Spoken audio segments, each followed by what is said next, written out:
So, in this unit, we will see linked list, concept of linked list, its types, then pros and cons of array and linked list, operations on of linked list, and representation of stack and queue using linked list. In the previous unit, we have seen data structures like stack and queue and circular queue in the along with the applications, and in this unit we will see the single linked list, double linked list, its types, the operations, and the various representations. So what is linked list? Linked list is nothing but the collection of elements or collection of nodes where the nodes consist of data and pointer to the next field. The major difference between array and linked list is regarding to its structure. Array is also the collection of elements, but it is the indexed based data structure because each and every element is associated with an index. But in linked list, it is a data structure which contains sequence of elements where each element is linked to its next element. Linked list is also a linear data structure, but linked list elements are not stored in contiguous location. We can store it in a random way. Because the elements are linked by using pointers, and that's why we can use the dynamic memory in linked list. So linked list is collection of data elements, and that data elements are called as nodes. Each node in a list consists of two parts, data and pointer to the next node. Now we can see the example over here. This is the linked list. In this, the first data field is containing the field data. As we can see in the diagram, the first field is the starting field, that's why it is called as the head node, and the last field is null because as it is last node, the pointer is not pointing to any next new node, that's why it is null. So this was the diagram of linked list. Now pros and cons of array as comparison to linked list.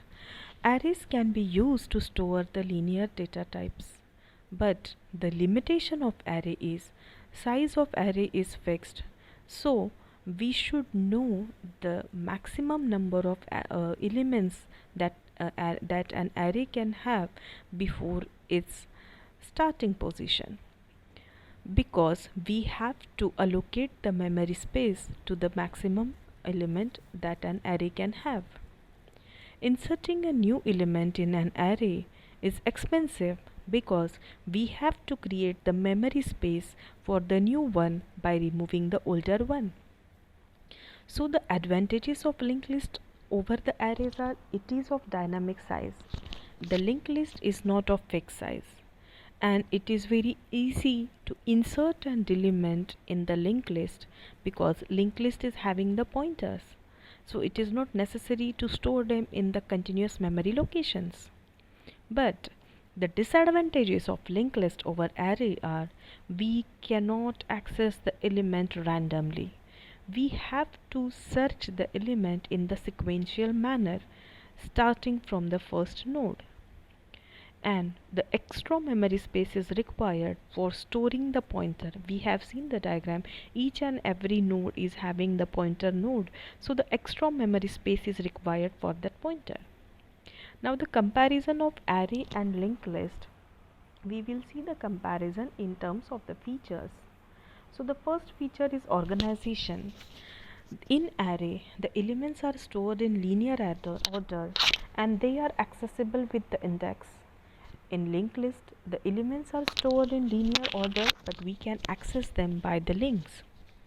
The size of array is of fixed size, whereas in linked list, it is not fixed size, so it is the dynamic size.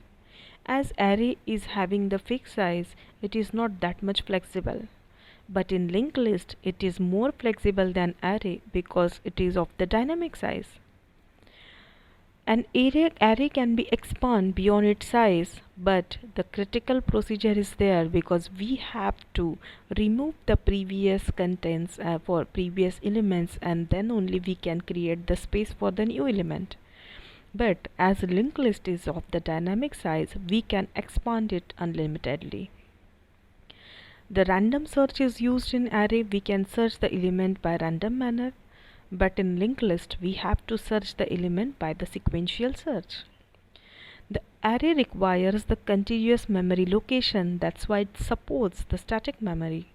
Whereas the linked list doesn't require the continuous memory locations because each node is connected with the pointer, so dynamic memory is supported by the linked list. If we are considering the searching operation, then array performance is better. But if we are considering the insertion deletion operations, then the performance of linked list is better. So the representation of linked list in memory. Linked list is nothing but the pointer and the data elements collection. So the first node of linked list is called as the head node.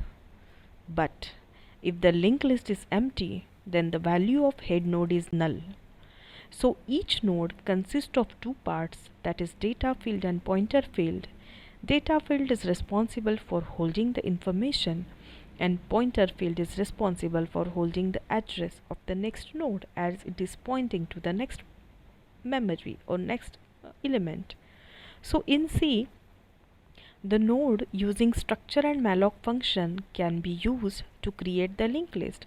For creation of linked list, use of structure and malloc has been done in C.